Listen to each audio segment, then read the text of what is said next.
Wake up! Get out of bed, put on your clothes, another day is dawning. Turn on your TV, time to watch This Morning with Richard, not Judy. For better, not worse, it's live, not rehearsed, made for no money, not for anybody. Welcome your hosts, they're both rich as you, they have no idea, so let's see how they do on This Morning with Richard,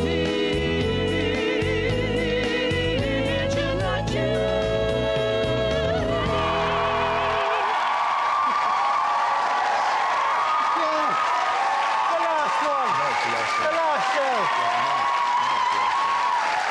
Should have brought in games.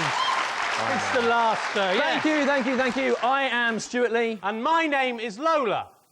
I am a showgirl with yellow feathers in my hair and a dress cut down to there. We whip merengue and do the cha-cha. And while I try to be a star, Tony always tended bar across a crowded floor. We worked from 8 till 4. Well, we were young and we had each other. Who could ask for more at the Copacabana, the hardest spot north of Havana, at the Copacabana. Music and passion were always in fashion at the Copa. We fell in love.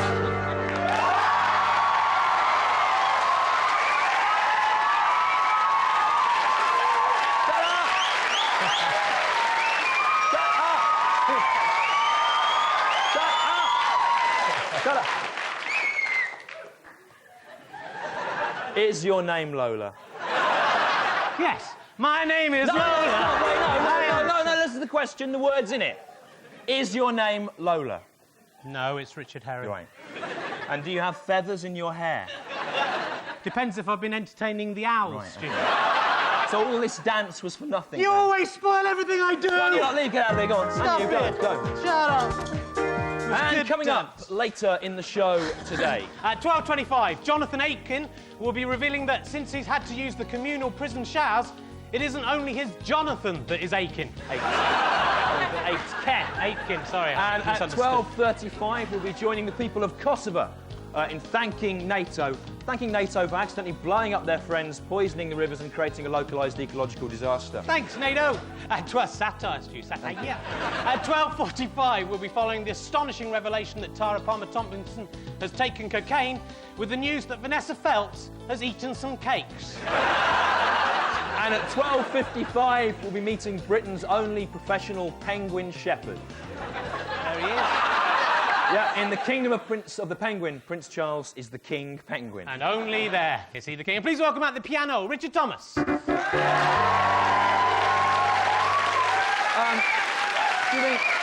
think you're getting too attached to your equipment, Richard? No. No, I think you are. You look like one of the Borg or something. Oh, I don't. Resistance is futile. What Look now? at you, What? Stu. I just noticed that What? jumper. That's an unusual look for you, It's a isn't good it? look for me, the jumper look. My nan gave me this for Christmas. I keep saying, why don't I wear it? I'm wearing a jumper. Do you like the jumper, Stu? Yeah, I like it, yeah. No, listen to the question. The words in it. Do you like the jumper? My nan gave it me. Did she? Yeah. Oh, your nan. Oh, look at you, you little jumper Stop, boy. leave it alone Hello, now. jumper man. Enough. Okay.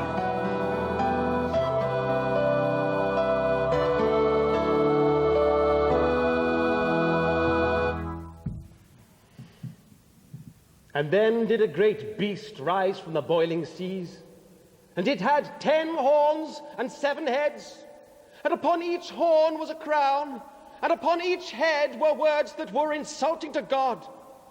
And the creature looked like a leopard, but had the teeth of a bear, and the feet of a lion, and the belly of a crow. Well, that's the last time I take magic mushrooms. Well, the war in Kosovo started just as our series started, and now we're going off air. It's finishing, and it makes me wonder if we're somehow responsible. Sorry, Stu, I just can't get over that jumper. What? It's, Don't you like it? I think it's a lovely jumper, Stu. I Right. think it's exactly the kind of jumper that someone like you would really like to wear. Are you being sarcastic to me? No. Look, stop that. I am the high-status one in this comic relationship. Stop it. I always thought so, Stu, but now I see you in the jumper. You look weak. Weak? Weak, I say. You're weakling. You can be. Look, you can put on false breasts now, let's mate. do Go on. that. You can play with a beaver. Go on. You can eat cress. Go and eat the cress. Curse you, Gran, for making me wear this jumper this way.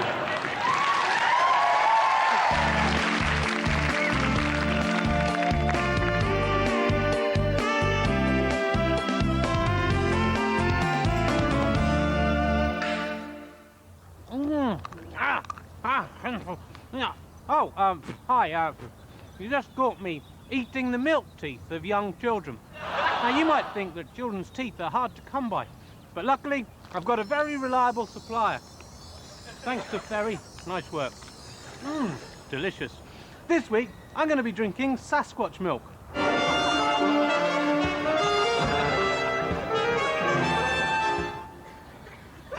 The Sasquatch has been known by many names to many different people.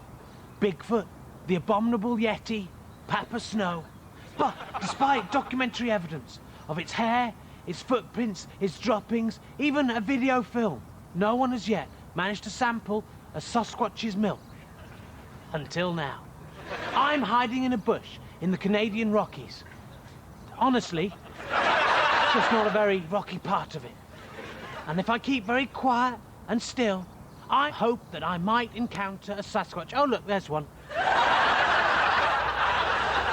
The Sasquatch is a shy and peaceful creature and notoriously frightened of mankind, which is why I've brought this. I must be about my work, speedy like, before the rigor mortis sets in and the milk curdles. Now, to try the milk. And the taste? Well, it's not bad. Nothing to write home about. 5 out of 10. No, 4. 4. Enjoy your milk. There'll always be milk, everyone. Did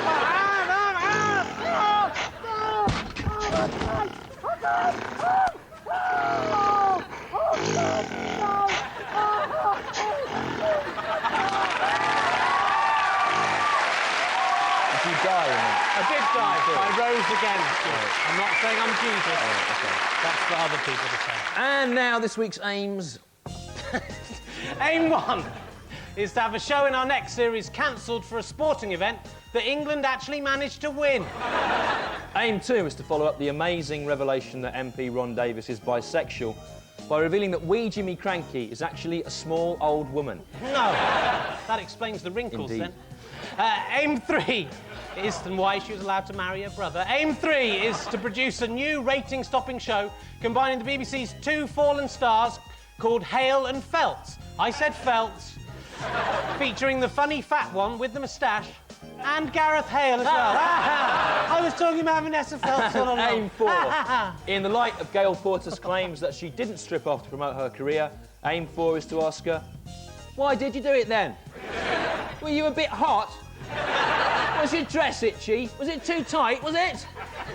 And Aim 5 is to learn from the marketing success of chunky Kit Kats by introducing new chunky cress. Twice as thick.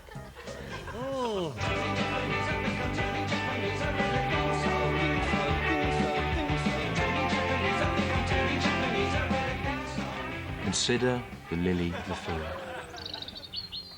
See how they grow, and yet they neither toil nor spin. Yeah, it was an amazing time for parables, the biblical terms. I think what I was trying to do, and I was very much the first person to do this, I think, is I was trying to take the kind of spiritual stories that had always previously been very dry and esoteric and present them to people in a way that they would understand that related to their lives, you know, by talking about wineskins and vineyards, fishing. Consider the lilies. Well, I have done. Well, consider it a bit more. Yeah, consider the lilies of the field. I mean, it became ridiculous in the end. People used to shout it at me in the street, or people go, oh, Jesus, consider the lilies of the field. You know, I'd go, yeah, see how they grow, you know, and they'd laugh. Consider the lily of the field. But it became a bit of a cross to bear towards the end. See how they grow, and yet they neither toil nor spin. So I say to you, Matthew, do not be anxious about your life, what you shall eat, what you shall drink, nor about your body and what clothes you shall put on it. It was like I could never get away from this lily thing, and I tried other stuff to do other stuff. Consider this sponge. Look, I've had enough of this. Get out, I'm going. Consider This piece of naan... Not this again! Is it not round? I just never get away with it. And I'd be doing all this stuff and people would be going, oh, shouting about the lilies. Consider the lilies of the field, yeah. You say, would you do it again? I don't know. You know, but all the same, you know, they were amazing, incredible times, the biblical times. That was Stu dressed up. Stu, with a beard. And now... Stu, that was him. Just now on the TV, now. Now it's time to meet the slaves who will serve the final king. Oh, Queen! Or king of Oh, the series. Queen! Trevor and... No, you know, Stu, I feel a bit guilty about Trevor and Natalie. Why? You know, they're both very attractive young people, and during this series and the last, we've made them dress up in some ridiculous costumes, Stu, every week. You're right, you know. Do you remember? Yeah, I do. Remember? Yeah, I do, I said. Remember. I brought it up, yes, I do. Yeah, I do remember. Eagerly pursuing all the latest fads and trends, 'cause he's a dedicated follower of fashion. Oh yes he is, oh yes he is, oh yes he is, oh yes he is. Thinks he is a flower to be looked at. 1 week he's in polka dots and next week he's in stripes, 'cause he's a dedicated follower of fashion. Well, you're right, Rich, and seeing as it's the last day of the series, I've decided to allow Trevor and Natalie to come in their own clothes. Trevor and Natalie are coming down the stairs. Trevor and Natalie, they're dressed up as themselves. Ah, Trevor, is this how you dress normally, is it? Yes, it is, Mr. Stew. I like the Sasquatch in a tutu and a bikini and fairy wings look. It's a good look for me. You look ridiculous, mate. You can talk, jumper boy. So, like, my nan gave me this. Oh, did she? Your nan? How dare you mock me, Trevor? At least I haven't got a small face. No, no, Mr. Stew. Your small face taunt won't work anymore, will it? Your jumper is at least seven times more ridiculous than my face, isn't it? You will ne'er have power over me again. Curse you, Nan, for making me wear this jumper this way. Blimey, Stu, look at Natalie. Swit, swoo. Throughout this series, she's grown up from a fat bee into a beautiful young lady.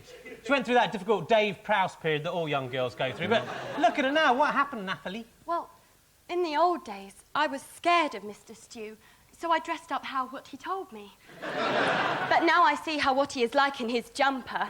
I have no more fear. Now I can be beautiful and go to my true calling, posing in my bra and pants on the front of GQ with Gail Porter. No! Curse you, Nan, for making me wear this jumper this way! No! This GQ cover, Natalie. Will you les up at all? Oh! Curse you, Stew's Nan, for making me ask that question that way.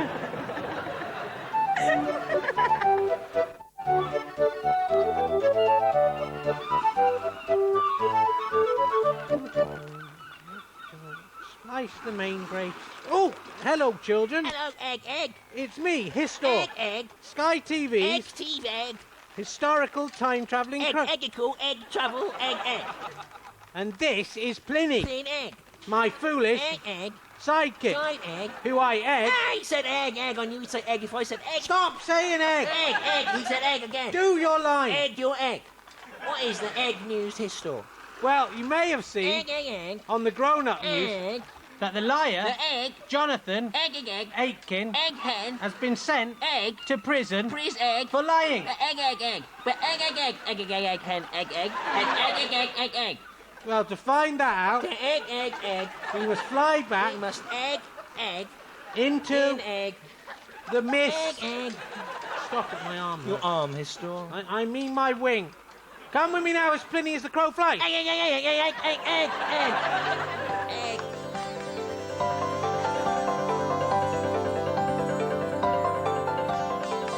What place is this, Histor? This is the middle of the Sahara Desert, Pliny. Desert? Like a desert? That would probably have eggs in it. Miles from civilization. Civilised action. But why have we come here, Histor? What about Jonathan Egghen? We've come here, Pliny, because I need to be alone with you again. You're not going to stop talking about where eggs come from again, are you, Stewart? Egg! I said egg! No, I'm not. Just be quiet. Listen, I've had enough. Egg enough? Of you saying egg. Egg, you said egg. Stop it! You constantly making puns about eggs, even when the word doesn't sound like egg. Egg! It's driven me quite mad. Quite egg? Why are you here? Because I'm going to kill you. To bill you like a bird's bill? So, you like eggs, do you, Yes. Pliny? I like Do you like eggs? eggs. Let's see how much you like them after this. Egg 1, go on, tell it, eat it. Egg 2, eat the eggs. Egg 2, egg. 3's coming now. Eat the eggs, Egg. Egg 4, eat the eggs. They're the eggs, my unborn children. Oh, I'm so full of eggs. I said egg. I couldn't eat another egg. I said egg. Oh, Pliny, I think you could eat another egg. Here you go. Eat the egg.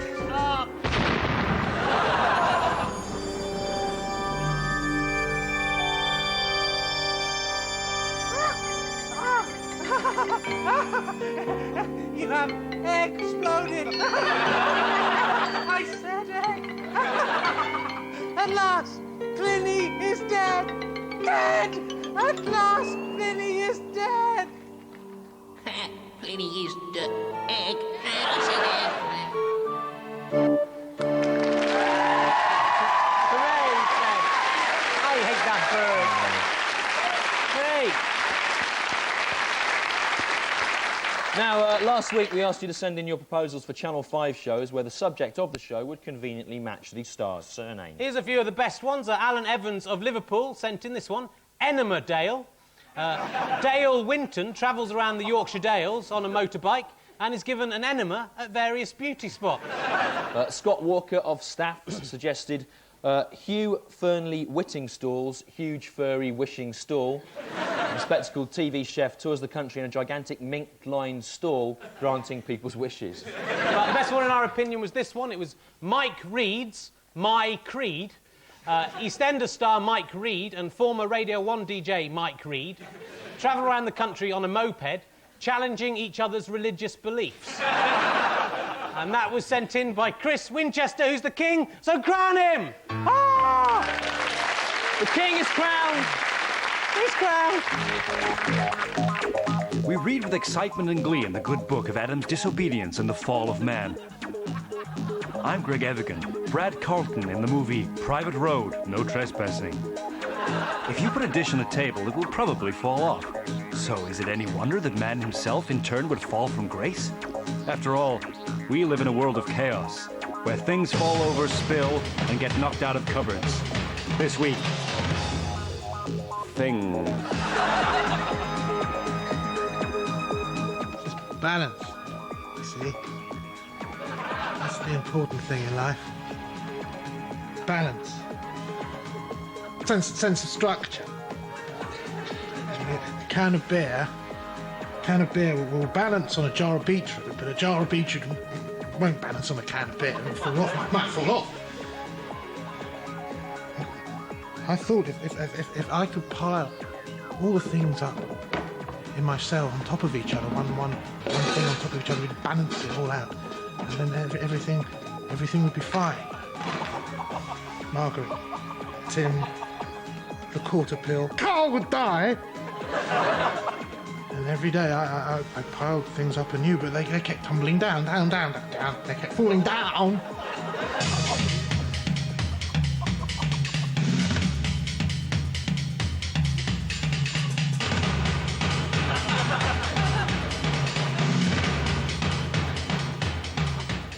And they said that one day, if I'm good, then I'll be able to go home. But then who would pile up the things then? You know, who would keep things in balance then? Who would keep the balance of the universe? What would happen?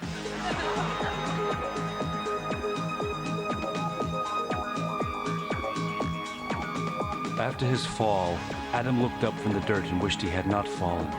But he had fallen. Man had fallen. And so too, in turn, the curtain falls on this series, which apparently is not being recommissioned. I thought it was good.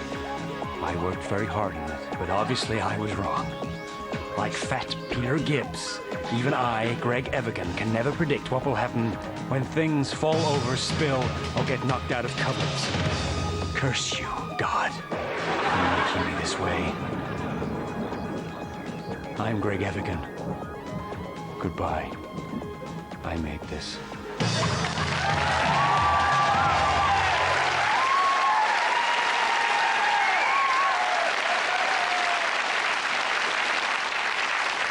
It's a comedy show. No, it's my moronic mental case. It's okay. Yeah, right. Have you ever wondered, Stu, right? I've been thinking about this. Have you ever wondered if maybe you're real, right, and everybody else in the world is just robots? Yeah, I wondered that once for about 6 minutes when I was 5, and then I discounted it immediately. Because I've been watching The Truman Show. It's an incredible film, amazing. I don't know how they thought it up, Stu. It's yeah. brilliant. But it got me thinking, have you ever thought, right, if what we're doing right now is being filmed live, right, like in The Truman Show, and being transmitted into millions of homes? Millions of homes?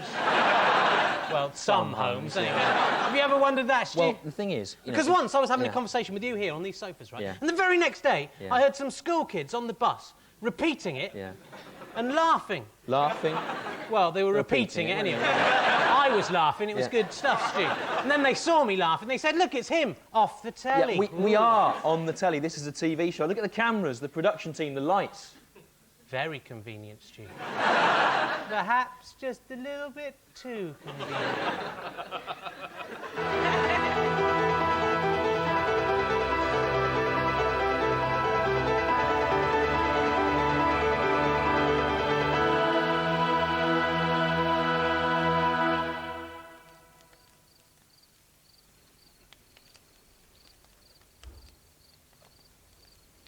Still you are sleeping. Yet the hour is fast approaching when the Son of Man will be delivered into the hands of sinful men. Here comes my betrayer now. Master. Oh, Judas, you're having a laugh, ain't you? No! Stay back! Judas! Wouldst thou betray me with a kiss? Ah. Well, not and don't act all surprised either. You knew I was going to. I can't believe you betrayed our Lord, Judas. Peter, you yourself betrayed me 3 times before the crowing of the cock. Not now, Judas, please. No, Lord, I'd never betray you. Yes, you will. Let us see, he's the Son of God. He knows everything we're going to do in advance. We haven't got any control over what happens here, I'll tell you. You chose to betray me, Judas. Technically, it's entrapment. No, because God gave you free will. No, not right? It's a theological necessity, right, for you to be killed in order that mankind is saved. Stop doing that, right? Just as it was a necessity for Adam to eat the apple, and just as it was a necessity for the devil to tempt you, right? Hey, look, now listen. Will you please stop going, for once in your stupid Jesus life, right? If I wasn't doing this, you wouldn't be killed, mankind wouldn't be saved. So far from betraying mankind, I'm actually saving them from eternal damnation. Will I get any thanks? No. I'll only go down as the most evil man in history. And going in a higher voice doesn't make you any more right. No, not in a high or low register. Listen, right? This is, at the very least, an interesting theological argument, right? And you're not helping me make my point by going, All right, then. You want to play it that way? Sorry, lads. Actually, I've made a mistake. This is Mises. Jesus is down the Garden of Gethsemane, just down there. Off you go. Oh, right. Come on, then. No, wait. You see, so I do have to betray you, don't I? No. Do I have to betray you? Yes, I do. There's no way out of it. I've been shafted, mate. Oh, well. Let's get off and hang myself. Sorry, I'm a bit confused. Are you Jesus who's in this Gethsemane place? Yeah, no, I'm Jesus. I'm him, definitely. Right. Yeah. Come on, then. No, you could escape then, don't you? I know, but I need to be killed. Come on. Aren't you one of Jesus' followers? Never seen the guy before in my life. No way.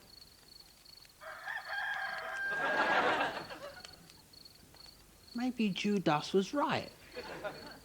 Nah.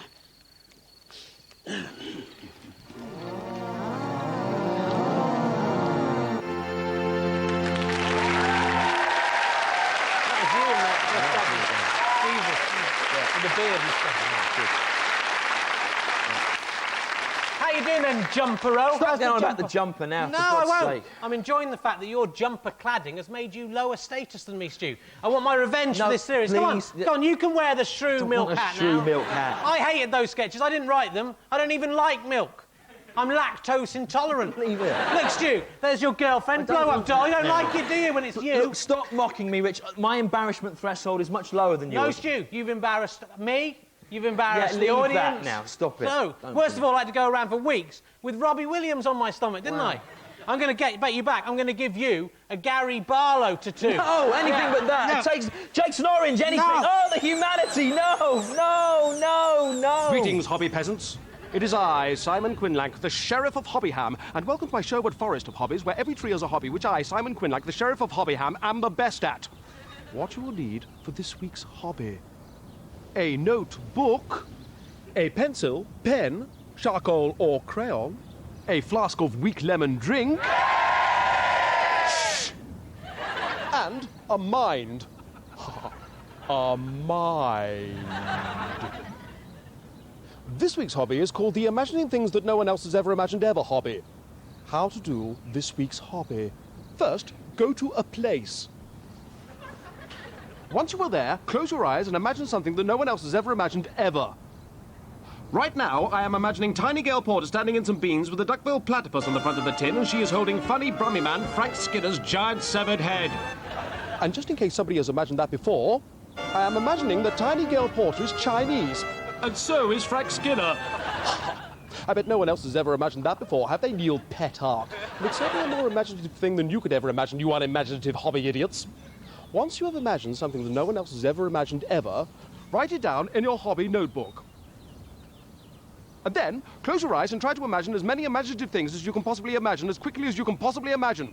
Televisual satirist Armando Iannucci in a bowl of beans. Baroness Young Yang Ying Young. I, Simon Quinlank, in the pop group Beatles, applauded for my hobbies. I, Simon Quinlank, in the pop group Beatles again, attended to by ladies. A giant me, looming over your rubbish hobbies. Me, under the sea, with fish faces. Me dancing the flamenco with myself in a plate of beans near a huge banana. Me, a shepherd, lusting for fruit. Me, a monkey. Joy, shame, joy, shame, salvation, triumph, ascension, the horror, all the horror! The problem with the imagining things that no one else has ever imagined ever hobby is that the human imagination is a dangerous thing, which once unleashed can conjure up some terrible vistas. And that is why they are forcibly removing my mind. Dave, will you stop? Stop, will you, Dave? My mind is going. Daisy, Daisy.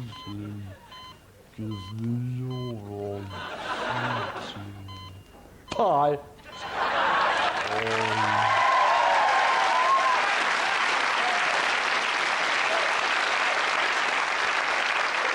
There we go, Jumper Lumper. What do you think of your Gary Barlow tattoo? Seems a bit unfair, Rich. At least yours was on your stomach. I like the way you've done the mouth, though. Yeah, I know. Saved on ink, Stu. Right. Will Gary Barlow ever achieve the solo success of Robbie Williams? No, he won't. Nobody can say. He definitely won't. Apart from our next guest, it's Nostradamus.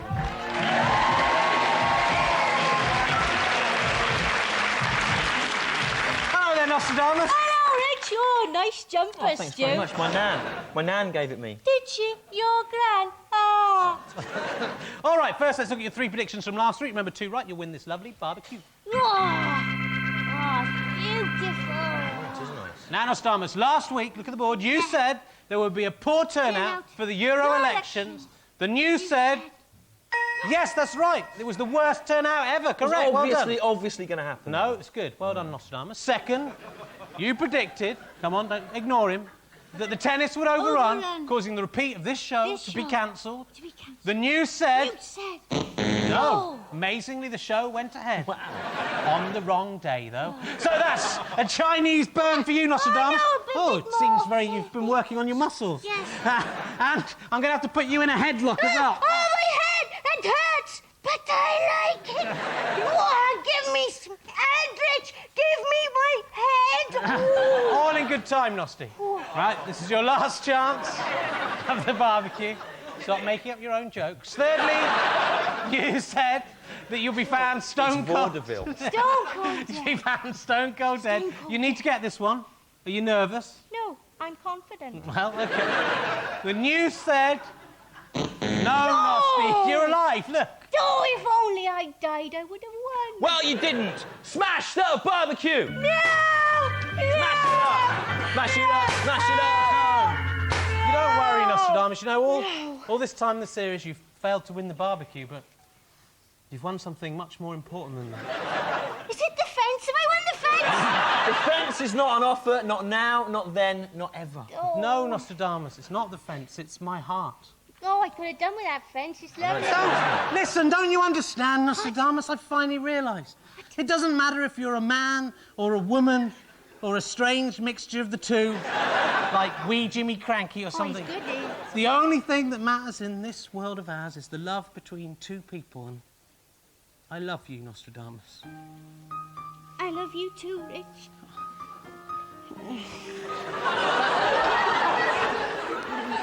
It's horrible.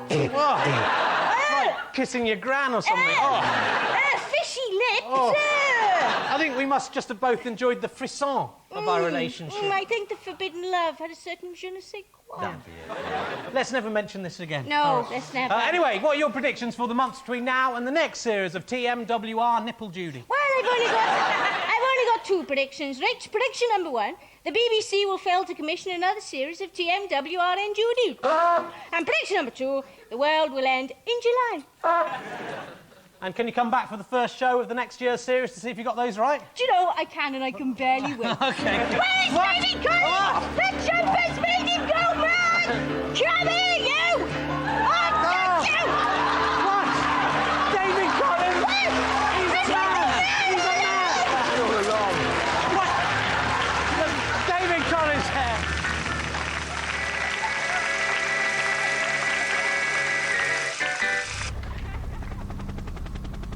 Seven. Current plot. What's in the box? What's in the box? In this chilling thriller, Morgan Freeman I'm going to open it. and Brad Pitt play two homicide officers on the trail of Kevin Spacey, a serial killer obsessed with the 7 deadly sins. At the end of the film, surrounded in a field, the killer offers the two detectives a box, which Morgan Freeman is terrified will contain the severed head of Brad Pitt's pretty young wife. When I said I admired you, I meant what I said.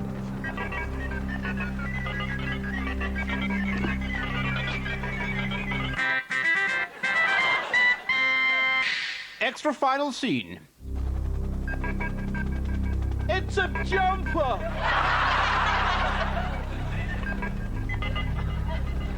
Happy birthday, David. I bet you thought we'd forgotten. Do you like it? No! No! God! No!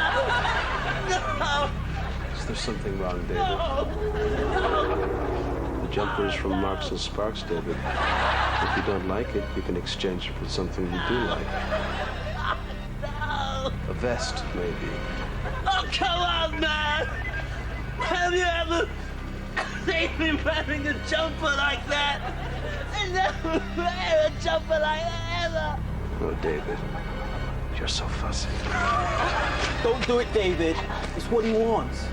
He bought you a rubbish jumper to taunt you. He wants you to shoot. So very, very fussy. Oh, I think it's a lovely jumper, David. I think it's exactly the kind of jumper that somebody like you would love to wear. Give me the gun, David. David, if you kill him, he will win. God! No!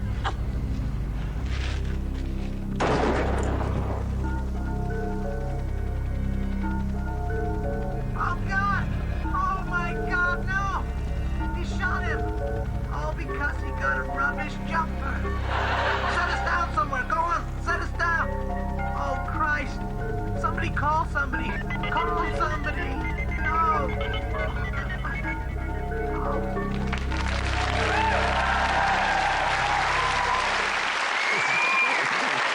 tell, right? I need that money, Tom. Yeah. I like that jumper, Stu, but then I like all jumpers. You know, all kinds of jumpers. Yeah. Cashmere jumpers, Argyle jumpers. Oh, let me guess, turtleneck jumpers, is it? Mind you, they're all turtleneck jumpers by the time I finish with them. Ha, ha, ha. Or roll neck jumpers, mind you, they're all roll neck jumpers. Or tank tops, they're all tank tops by the time I finish with them. Ha! Is that what it is? No, Stu, I was just remarking that I like jumpers. I don't have inappropriate relationships with them. That'd be kind of thing a lower status, nerdy, jumper-wearing character like you would do. Ladies and gentlemen, it's time to welcome my fruity son. It's the Curious Orange.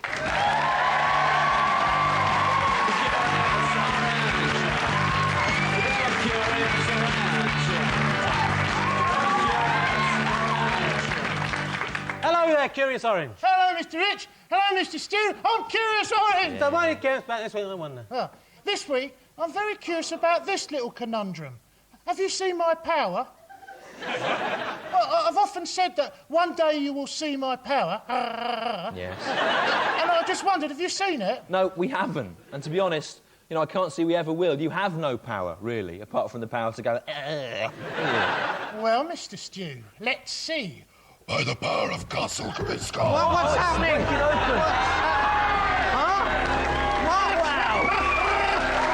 It's like some kind of citrus Dalek. Don't worry, Stu. All we have to do to escape is run up some stairs. No. That's right. I have set up a production line to make 1,000 more Curious Oranges. You fiend, you're like Davros in the Daleks. No, I'm just different enough not to infringe any copyright laws. And providing no one presses the total destruct button, here, nothing can go wrong. Take them to the juicers and let us drink their man juice. Right, and now it's time to have a laugh at one of my favourite items on the show. It's the crazy antics of those lettuces.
Right, where was I? Oh, yeah.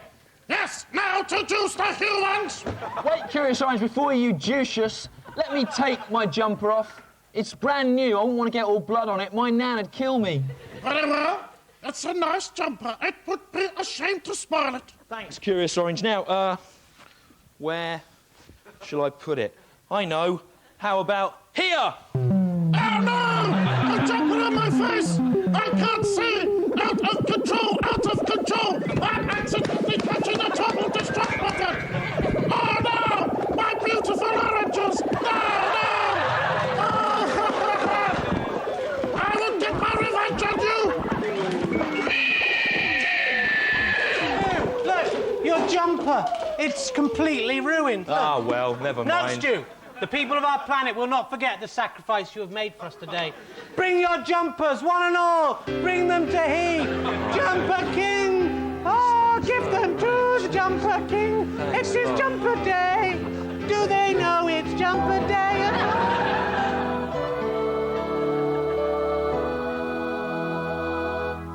For my wise words do fall upon your deaf ears like sesame seeds upon the tiled kitchen floor. For you do not listen. As far as you are concerned, I could be saying anything.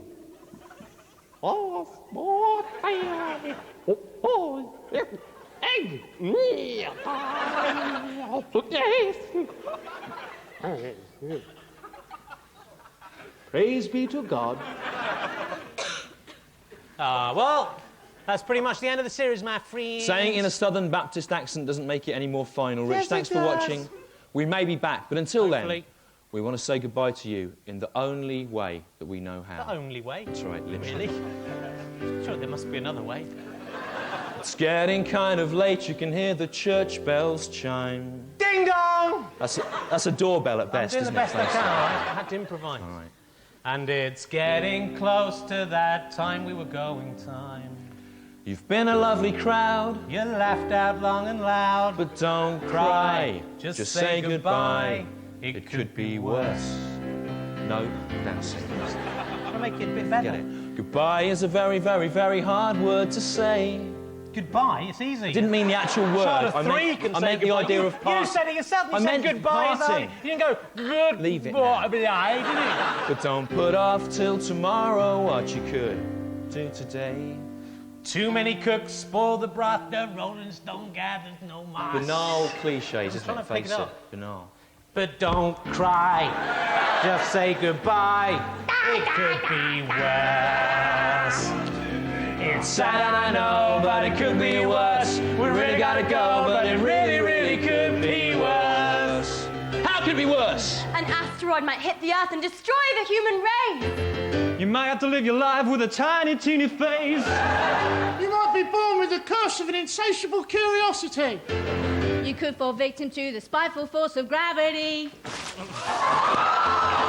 You might be haunted by the ghost of an egg-obsessed crow. Egg, egg, egg, egg, egg, egg, egg, egg, egg, egg, egg.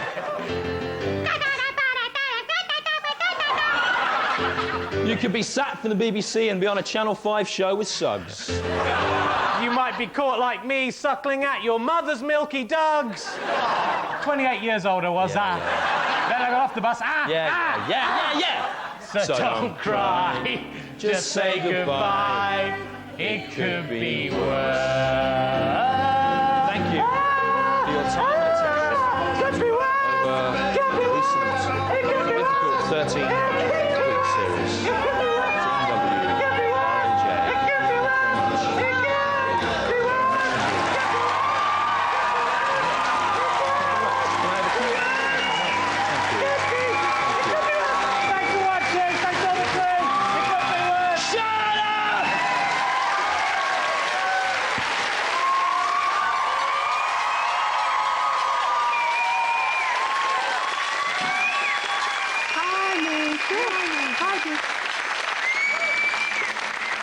Please ring. Please. Why doesn't anyone ring anymore?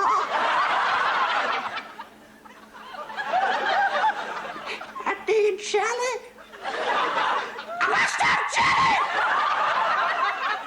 Maybe the phone is broken.